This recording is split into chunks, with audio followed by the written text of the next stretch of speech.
Tae-hyun Kim stared out the viewport as the transport ship approached Proxima Station. The massive ring-shaped space station glowed against the backdrop of stars. His heart raced. After 22 years on Earth, he was about to become the first human exchange student at the Galactic Academy. "First time off-world?" asked the blue-skinned Altarian pilot. "Yes," Tae-hyun said. "First human exchange student too." The pilot nodded. 15 years since Earth joined the coalition. About time they sent someone.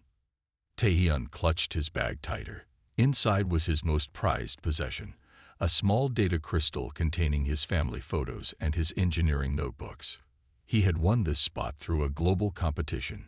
His unusual approach to solving quantum engineering problems had impressed even the alien judges. The ship docked with a soft bump. Tae-hyun took a deep breath and walked out into the arrival bay. The air smelled different, cleaner, but with a hint of something metallic. All around him, beings from across the galaxy moved with purpose. Some had tentacles, others had wings, and many walked on legs like humans, but with very different bodies. A screen on his wrist lit up with directions to the Academy quarters. He followed the blue line on his map through wide hallways. Other students turned to look at him as he passed. Some whispered to each other. Humans were still rare in space. "You must be Tae-hyun Kim," said a voice behind him. Tae-hyun turned to see a human girl with short black hair. She wore the same academy uniform as him, but with 3 small stars on the collar. "I'm Yuna Park," she said, extending her hand. "Third-generation colonist from Alpha Centauri. The Academy asked me to help you settle in." Tae-hyun shook her hand, relieved to see another human face. "Nice to meet you." "Don't mind the stairs," Yuna said as they walked. "Most of them have never met an Earth human before. The older races still think of Earth as, well, primitive." "We joined the coalition 15 years ago," Tae-hyun said. Yuna smiled. 15 years is nothing to species that have been spacefaring for thousands of years. The Altarians discovered faster-than-light travel when humans were still figuring out electricity. They arrived at a large circular room filled with students of various species sitting in tiered rows. At the center stood a tall, slender Altarian with silver skin and large, intelligent eyes. "That's Dr. Rock," Yuna whispered. "He's the leading expert on spatial physics in the Coalition and your faculty advisor." Dr. Rock looked up as they entered. "Ah, our Earth student has arrived." His voice carried easily through the room. "Welcome, Tae-hyun Kim. Please, take a seat." All eyes turned to Tae-hyun. He felt his face grow hot, but walked to an empty spot near the front. As he sat down, he noticed a group of reptilian students with ruby-red scales watching him with cold yellow eyes. "Those are Varaxians," Yuna whispered, taking the seat beside him. "Their empire borders coalition space. They only joined 50 years ago and still keep to themselves. Don't take it personally." Dr. Rock began explaining the Academy's curriculum. Tae-hyun tried to focus, but he could still feel the Varaxians watching him. "Earth engineering principles are unique," Dr. Rock said, catching Tae-hyun's attention again. "They developed along different paths than most coalition species. This diversity of thought is why the exchange program exists. We learn from each other." Tae-hyun sat up straighter. Maybe he did belong here after all. After class, Dr. Rock approached him. "Your application was most impressive, Tae-hyun Kim. Your solution to the quantum reflection problem was unorthodox but elegant. I look forward to seeing how the human mind approaches our studies." For the first time since arriving, Tae-hyun smiled. This was why he had come, to learn, but also to show what humans could do. "Thank you, Dr. Rock," he said. "I won't let you down." As Tae-hyun left with Yuma to see his quarters, he didn't notice one of the Varaxian students speaking quietly into a small device concealed in his scaled palm. Tae-hyun opened his eyes slowly. Bright lights above him made him squint. He was lying on a hard bench in a holding cell. His body ached, especially his right side where the exploding device had burned him. "He's awake," said a familiar voice. Yuna's face appeared above him. What happened? Taehyun asked, his voice rough. The Varaxians captured us, Dr. Rock said from nearby. They've taken over the entire station. We've been here for 3 days. Taehyun tried to sit up. Tel helped him. The holding cell was large, with at least 30 prisoners including all the students from their classroom. Did it work? Taehyun asked. The transmission. Dr. Rock shook his head. We don't know. The Varaxians destroyed the lab equipment. Even if it did work, Earth's fleet is small, said the Altarian student who had doubted Taehyun before. What can they do against the Varaxian Empire? Taehyun looked around at the defeated faces. Earth ships are newer designs, and humans think differently. We might surprise them. A harsh laugh came from outside the cell. A Varaxian officer stood there, watching them. Humans, surprising us. The officer said, your primitive species shouldn't even have space travel yet. You rushed into the stars before you were ready. The officer stepped closer to the energy barrier separating them. Your coalition friends will arrive too late. We have the research data and your station. Soon, we will have the spatial folding technology working, and the war will be over before it truly begins. You don't have all the data, Dr. Rock said quietly. The officer's yellow eyes narrowed. What do you mean, Altarian? The key to making it work was in the human's mind, Dr. Rock said, nodding toward Taehyun. His approach was the missing piece, and you can't take that from him. The Varaxian hissed angrily and walked away. Hours passed. Taehyun's strength slowly returned. He sat with Yuma and Dr. Rock, talking quietly about Earth and what might happen next. Suddenly, a distant boom shook the station. Then another, closer. The lights flickered. The prisoners looked up. What was that? Someone asked. More explosions followed. Alarms began to sound throughout the station. The energy barrier of their cell wavered but stayed active. Varaxian soldiers ran past the cell, weapons ready. They looked worried. Something's happening, Yuna said. A massive explosion rocked the station. This time the lights went out completely. In the darkness, the energy barrier disappeared. The backup systems failed, Dr. Rock said, like in the classroom. Emergency lights came on, casting red shadows. Through a small viewport in the corridor, Taehyun could see flashes of light in space. He moved closer and gasped. Dozens of ships surrounded the station, but they weren't the sleek vessels of the Coalition's main fleet. These were smaller, more angular ships with blue and white markings. Earth ships. It worked, he whispered. Earth received our message. The station shook again as more explosions hit. The sound of fighting came from nearby corridors. We need to move, Taehyun said. Find weapons and help the Earth forces. They armed themselves with items from the cell and moved cautiously into the corridor. The fighting sounds grew louder. Rounding a corner, they came face to face with armed soldiers. But these weren't Varaxians.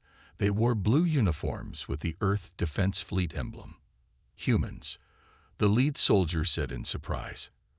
Are you from the academy? Taehyun nodded. I'm Taehyun Kim. We sent the message. The soldier smiled. You're the reason we're here. Your signal came through. Captain Han wants to meet you. They followed the soldiers through corridors now controlled by Earth forces. Varaxian soldiers lay stunned or restrained along the way. In the station's command center, a woman in an Earth captain's uniform was directing the operation. She turned as they entered. Captain Han, the soldier said. This is Taehyun Kim, the student who sent the spatial folding signal. Captain Han nodded to Taehyun. Well done. Your message changed everything. Earth ships are the only ones that could get here in time. How? Dr. Rock asked. Even with the research data, building the technology would take months. We didn't build it fully, Captain Han explained.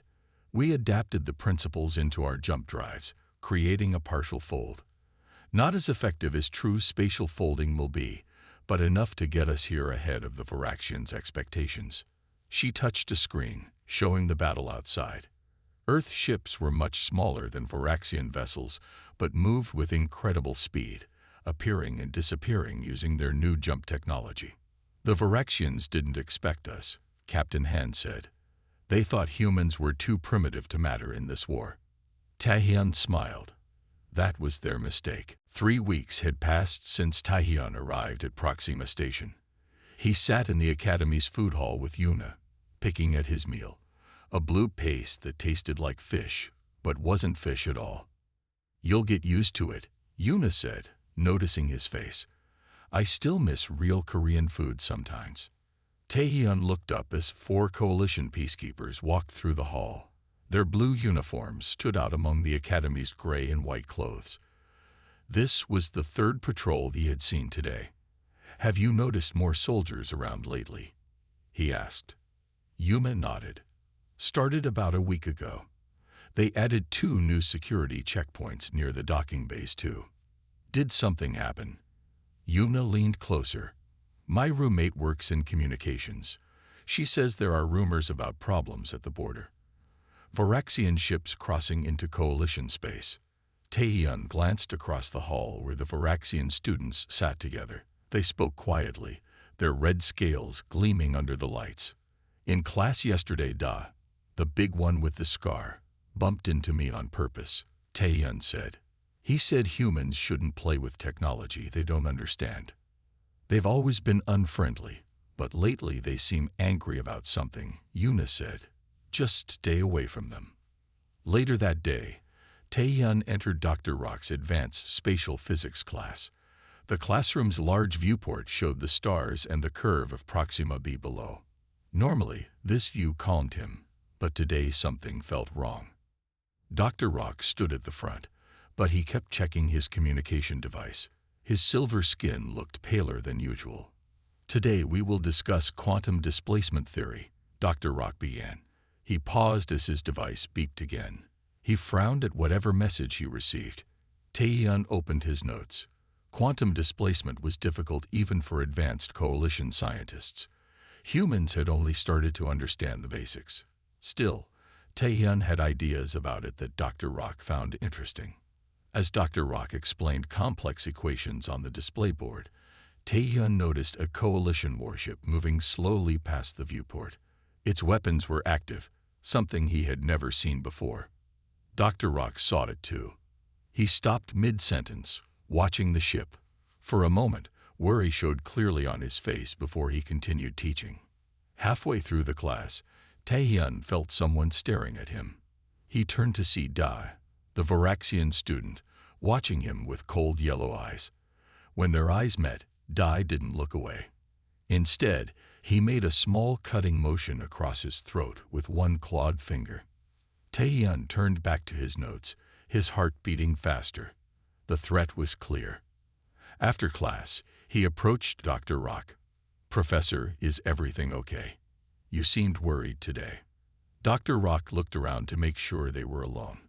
"Taehyun, you are observant. This is concerning times. The Varaxian Empire and the Coalition are having disagreements." "About what?" Dr. Rock hesitated. "Resources, territory, but mostly about ideas. The Varaxians believe certain technologies should not be shared with newer species." "Like humans," Taehyun said. "Yes. They objected strongly when Earth joined the Coalition. They believe humans advance too quickly without proper caution." A beep came from Dr. Rock's device again. He checked it, and his eyes widened. "I must go. There is an emergency meeting." He gathered his things quickly. "Taehyun, it might be wise to stay in your quarters tonight." As Dr. Rock hurried away, Taehyun stood alone in the empty classroom. Through the viewport, he could now see 3 coalition warships in formation. He found Yuna waiting for him in the hallway. Her face was serious. "Have you heard?" she asked. "All shore leave is canceled. No ships are leaving the station." "Dr. Rock just told me to stay in my quarters tonight," Taehyun said. "Something big is happening," Yuna whispered. "My roommate says the Coalition has lost contact with 2 outposts near Varaxian space." As they walked toward the residential section, they passed a group of Voraxian students. The Voraxians fell silent, watching them pass with unfriendly eyes. "I don't like this," Tae-yun said quietly. "It feels like something is about to break." Yuma nodded. "I've never seen the station like this before." That night, Tae-yun couldn't sleep. He stood at his small viewport, watching military ships move in the darkness of space, their lights blinking like warning signs. Sparks flew from the classroom door as Voraxian cutting tools sliced through the metal. Everyone held their breath. The room was dark except for the dim floor lights and the bright orange glow of the cutting torch breaking through the door. "Remember," Tae-yun whispered, "stay quiet and wait for my signal." The students were hidden behind overturned desks or pressed against the walls. Dr. Rock stood next to Tae-yun, watching the door with nervous eyes. With a loud clang, a section of the door fell inward. Through the opening, Tae-yun saw red-scaled hands push the metal aside. Then a Voraxian soldier stepped through, weapon raised. His yellow eyes scanned the darkened room. 2 more soldiers followed. They wore black armor and carried long energy rifles.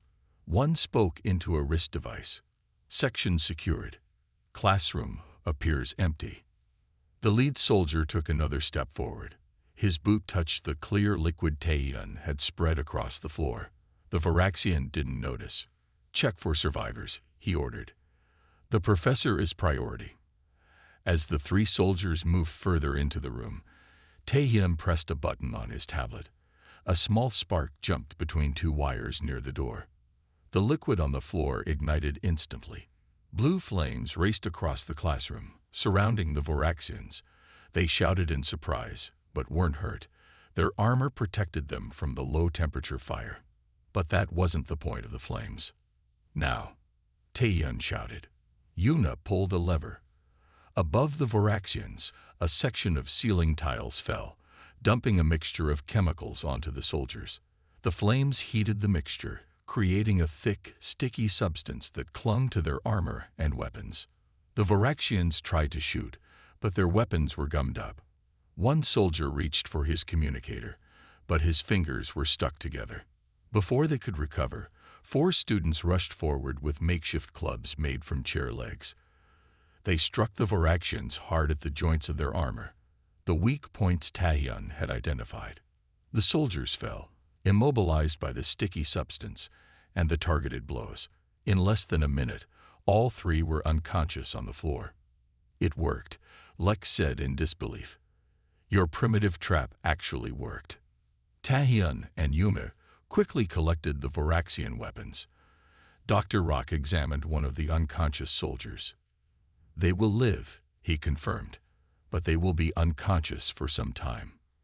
"We need to secure them," Tae-yun said. They used cords from the classroom equipment to tie the Voraxians tightly. One of the Voraxian communication devices was still working. Dr. Rock picked it up and listened. "They're talking about a research project," he translated. "Something called spatial folding technology. They are searching for it specifically." "What is that?" Yuma asked. Dr. Rock hesitated before answering. "A theoretical method of travel, not through space, but by folding space itself, much faster than our current ships." "Why would they want it?" Tae-yun asked. "With it, they could strike anywhere in coalition space instantly. No defense would be possible." Dr. Rock looked troubled. "The research is being conducted here, at the academy. Top secret. That's why they attacked," the key student said. "They want the research." Dr. Rock nodded. "And they will kill anyone who knows about it, especially humans," Tae-yun finished, "because they don't want Earth to have it." Dr. Rock looked at Tae-yun strangely. "Actually, I think it's because they fear what humans might do with it. Us. But we're the newest, least advanced species in the coalition," Yuna said. "Yes, but..." Dr. Rock seemed to be considering something. "Tae-yun, your undergraduate thesis, it was about alternative approaches to spatial mathematics, correct?" Tae-yun nodded. "It was just theoretical, a different way to look at space-time." "No," Dr. Rock's eyes widened. It was much more. Your approach, it solved problems our scientists have struggled with for decades. Problems with the spatial folding equations. Everyone stared at Tahian. He remembered how the thesis had won him the spot at the academy.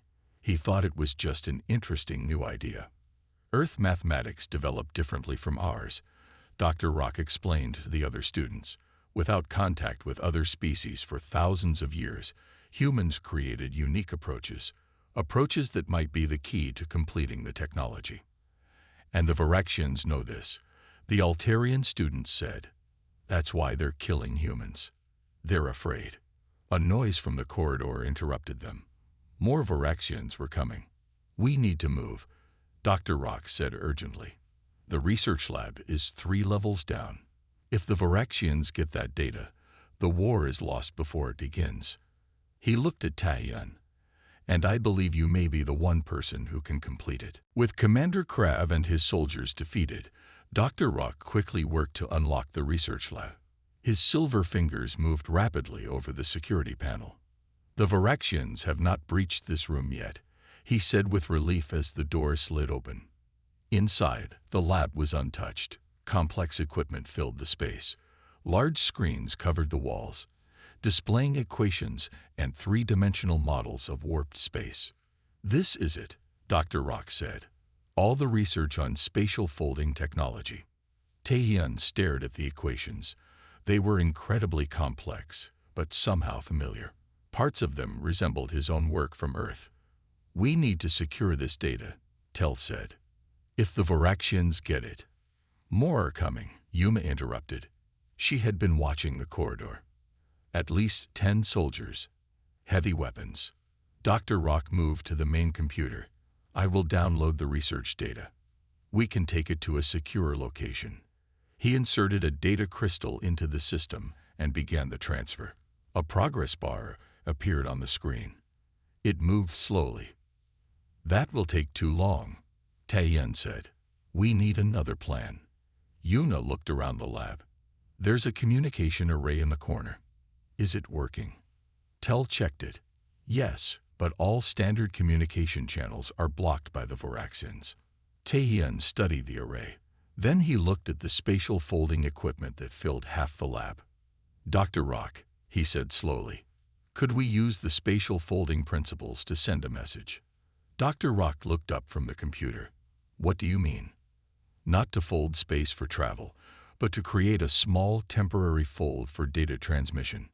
Taehyun moved to the main display and pointed to the equations. If we adjust these variables here and here, we could create a microfold. Too small for a ship, but enough for a signal. Dr. Rock's eyes widened. That might work, but we would need to solve the stability equations first. The ones our scientists have been stuck on for years. The ones in my thesis, Taehyun said. He began typing rapidly, entering his own equations into the system. The 3D models on the wall shifted and changed. This is what I was working on at Earth University, Taehyun explained as he worked. I didn't know it related to spatial folding. I was just exploring an interesting math problem. Tel and Yuma secured the lab door, using equipment to build a barricade. Outside, they could hear the approaching Viraxian soldiers. If this works, Dr. Rock said, watching Taehyun work, where would we send the signal? The coalition fleet is too far away. Earth, Taehyun said without hesitation. Earth's defense fleet is the closest coalition force. They're not as advanced as other coalition ships, but they're numerous and fast. Yuna joined them at the computer. The Viraxians would never expect it. They think humans are too primitive to matter in this war. From the corridor came the sound of energy weapons firing. The barricade wouldn't hold for long. Taehyun finished entering his equations. The computer processed them, running simulations. Then the screen flashed green. It worked, Dr. Rock said in amazement. The stability problem is solved. Now we need to build the transmitter, Taehyun said. Something simple that can create a microfold and send data through it. They worked quickly, connecting parts from the lab's equipment. Taehyun designed the system while Dr. Rock assembled it. Tell and Yuma prepared the data package, research files, and a distress call with the station's coordinates. The barricade at the door began to melt under Varaxian weapons fire. "Hurry," Yuna urged. Dr. Rock connected the final components. A small device now sat on the lab table, wires running to the communication array. "It's ready," he said. "But we have no way to know if it will work.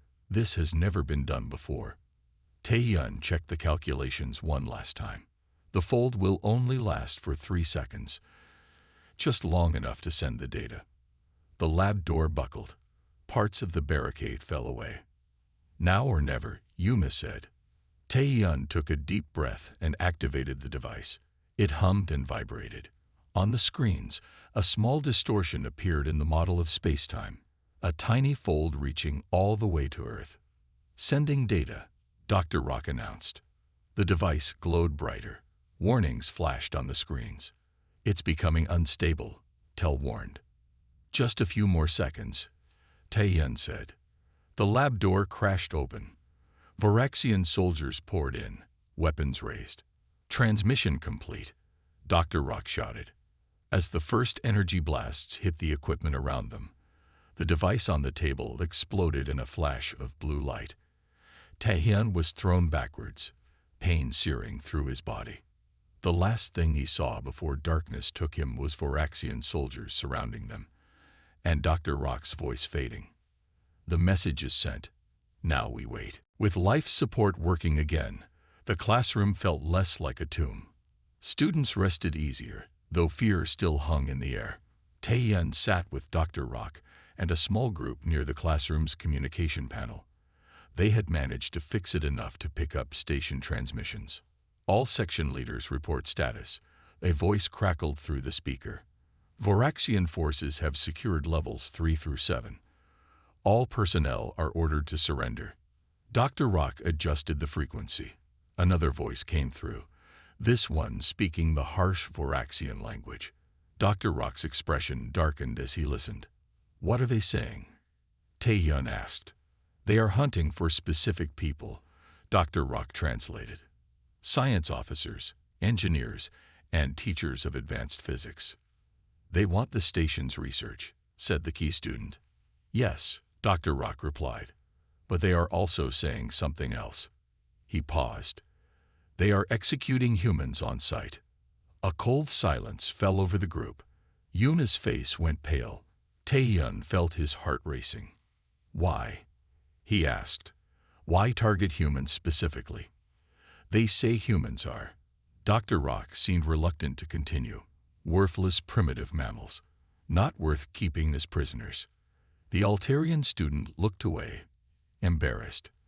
Many advanced species had similar thoughts about humans, though they didn't say it so bluntly.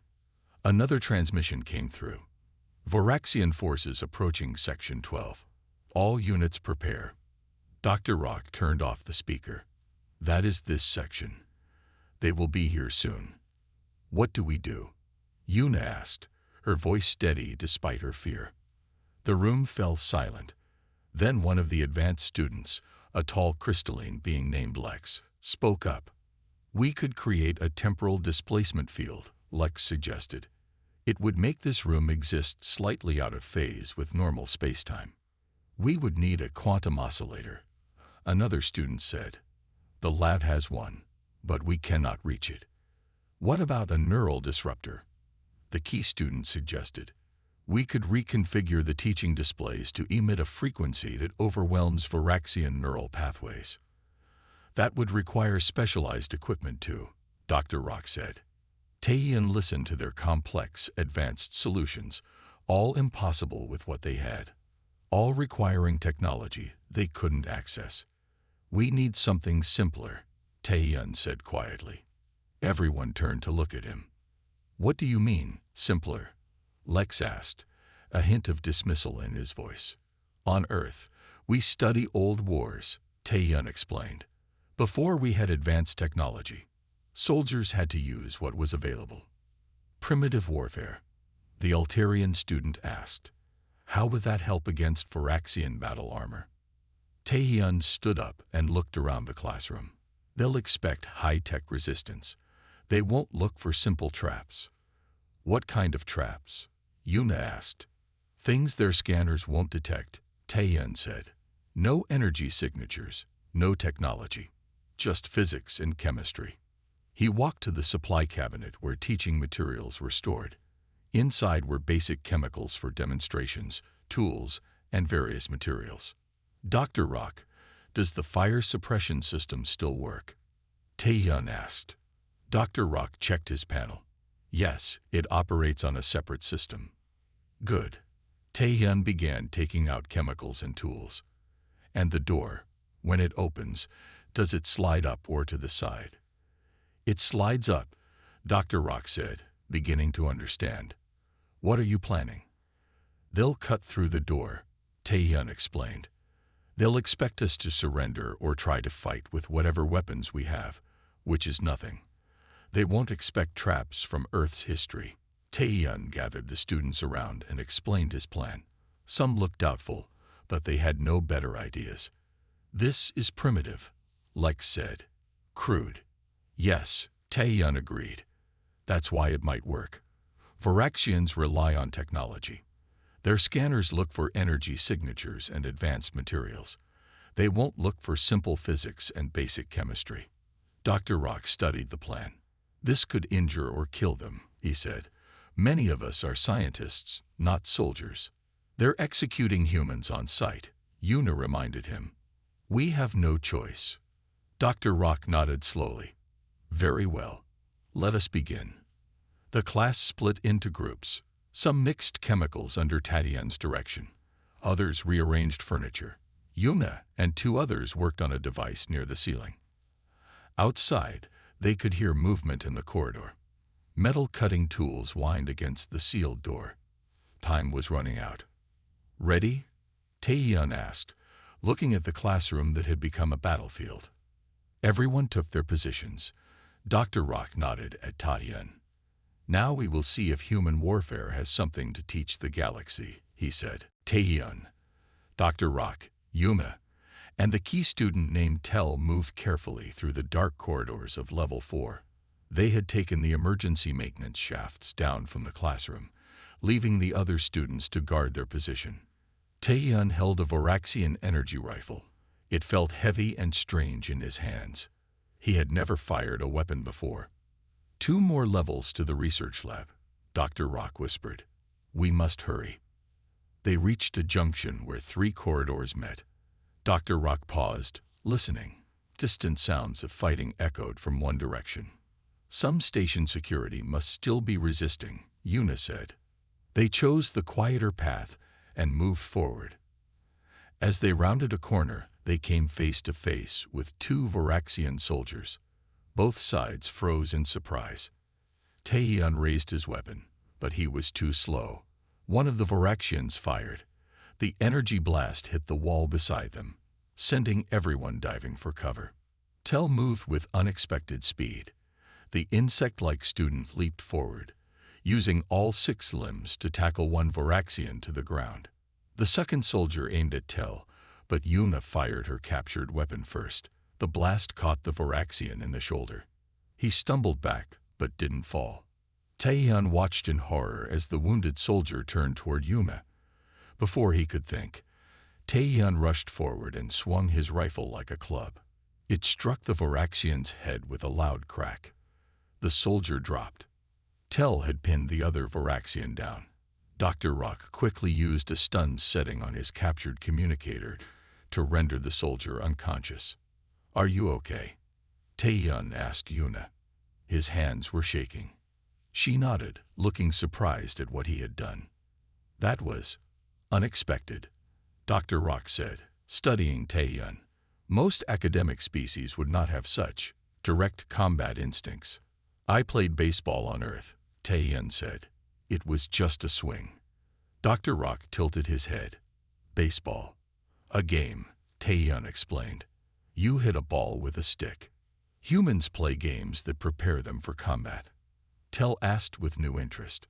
Not exactly, Taeyun said. It's just for fun. They continued downward. encountering no more soldiers until they reached level 6. As they approached the research wing, they heard voices. Dr. Rock signaled for silence. They crouched behind a damaged control station and peered around. 5 Voraxian soldiers stood outside the main laboratory door.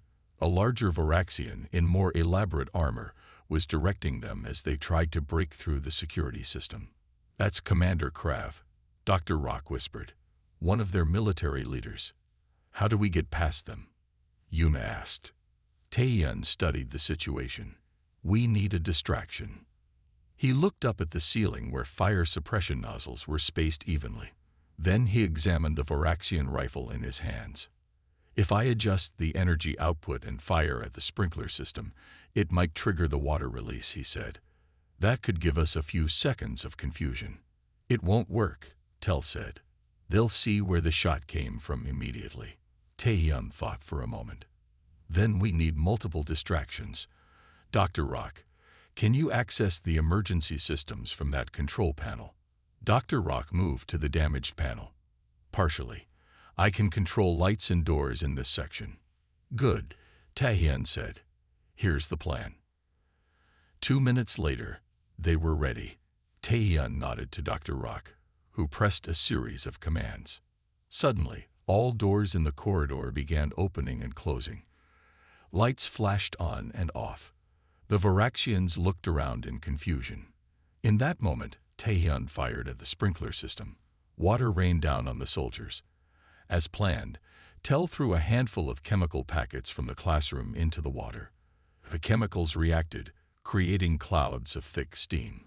Amid the confusion, they rushed forward.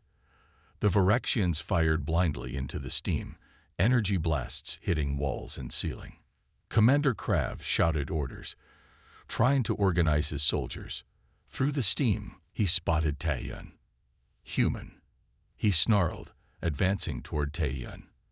"Your primitive species shouldn't even be in space. You don't deserve this technology." Taehyun backed away as the large Voraxian approached. Krav drew a curved blade from his belt. "Your Earth combat skills won't save you," he said. Taehyun looked for a way out, but was cornered.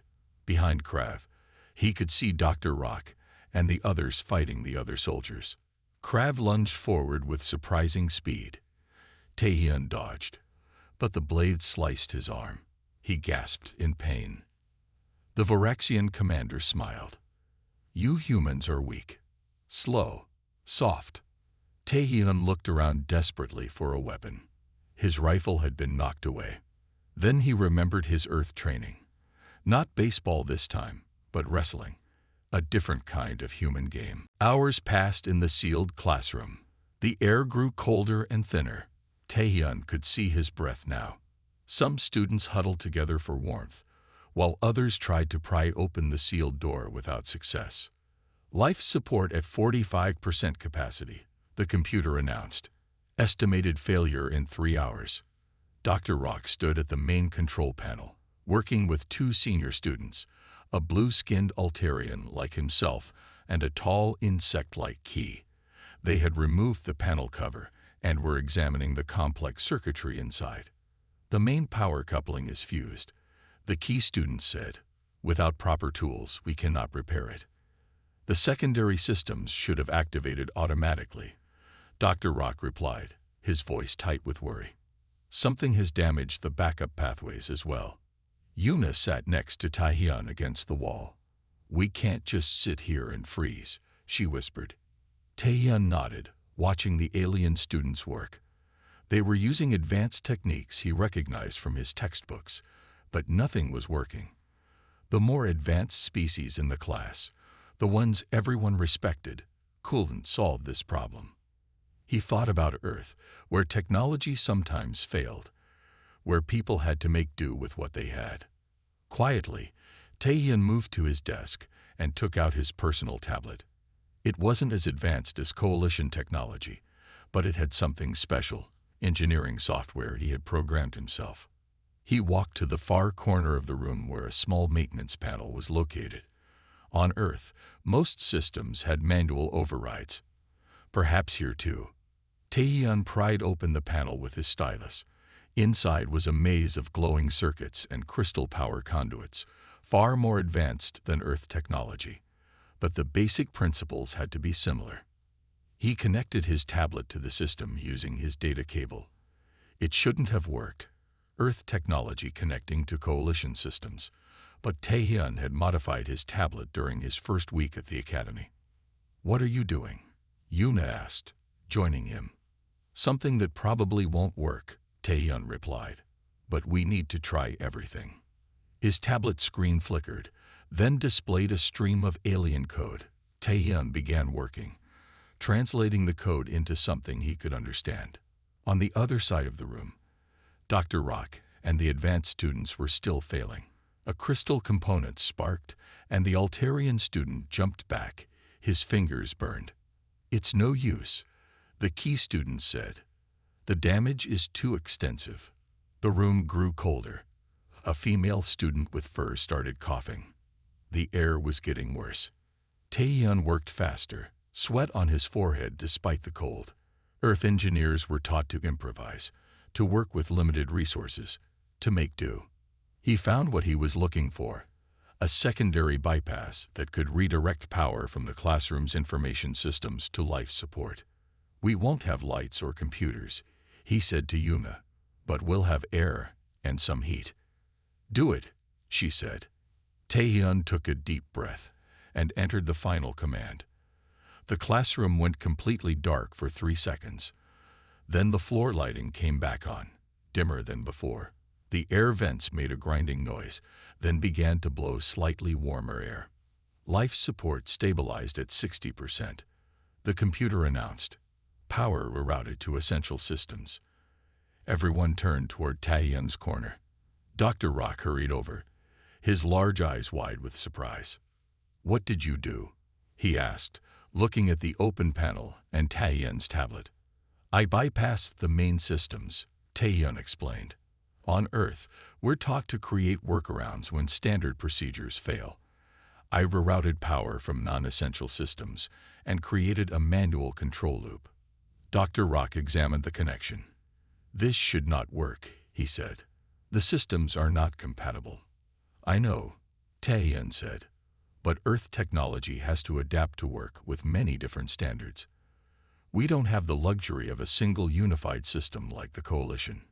Dr. Rock touched the panel with wonder on his face. "A limitation that has become a strength," he said.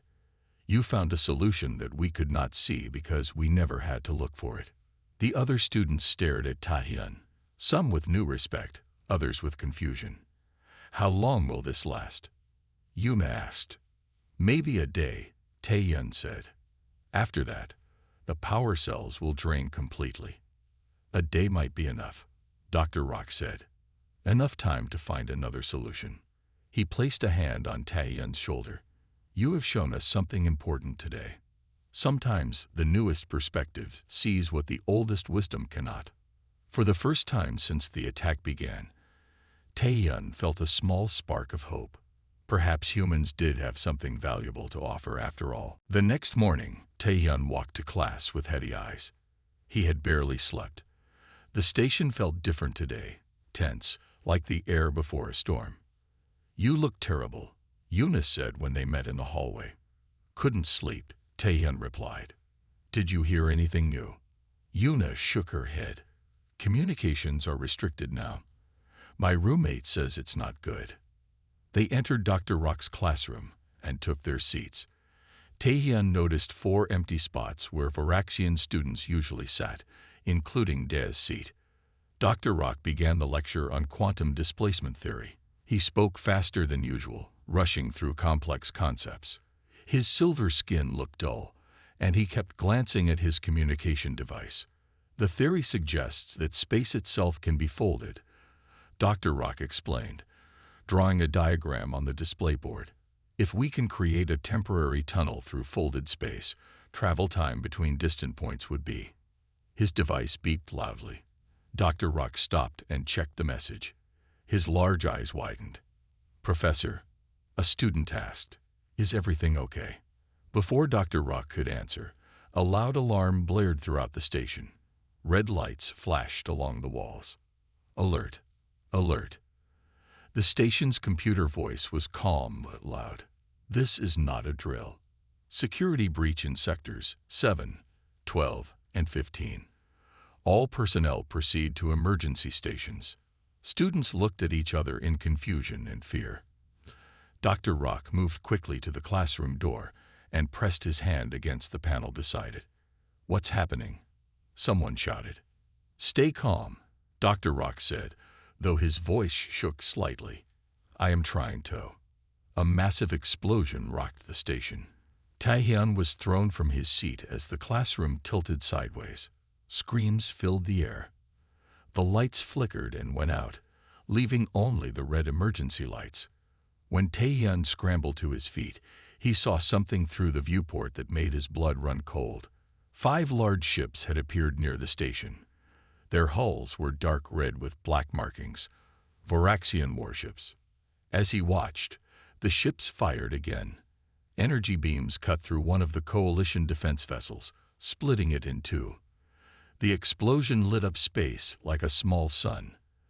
"They were hiding in the asteroid field," Dr. Rock said, staring at the viewport. "Cloaked, waiting." The classroom door suddenly sealed shut with a hiss. Metal shields began sliding over the viewport.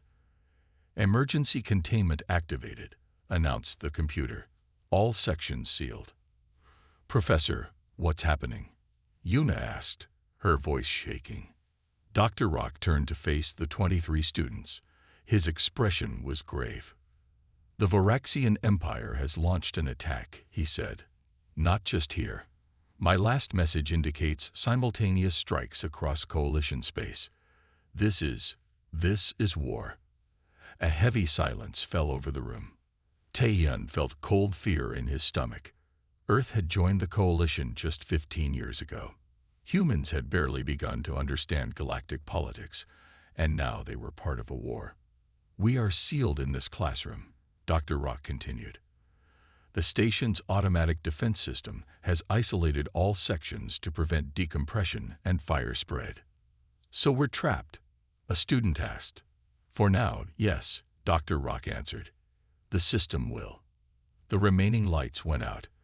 The room fell into complete darkness for a moment before dim emergency lights came on near the floor. "Power systems damage," the computer announced. "Switching to emergency power. Life support at 70% capacity and declining." Taehyun felt the air grow noticeably cooler. The ventilation had slowed. "The backup systems should engage soon," Dr. Rock said, but he sounded uncertain. Taehyun moved to the viewport where a small gap remained in the metal shields. Through it, he could see more Voraxian ships appearing. They were surrounding the station. "The Voraxians in our class," Yuna whispered beside him. They knew. That's why they weren't here today. Another explosion rocked the station. This one was closer, inside the station itself. "They're boarding," someone said. Dr. Rock checked his device one last time before the screen went dark. "Coalition forces are responding, but the nearest fleet is 2 days away." He looked around at the frightened faces of his students. "I fear we are on our own."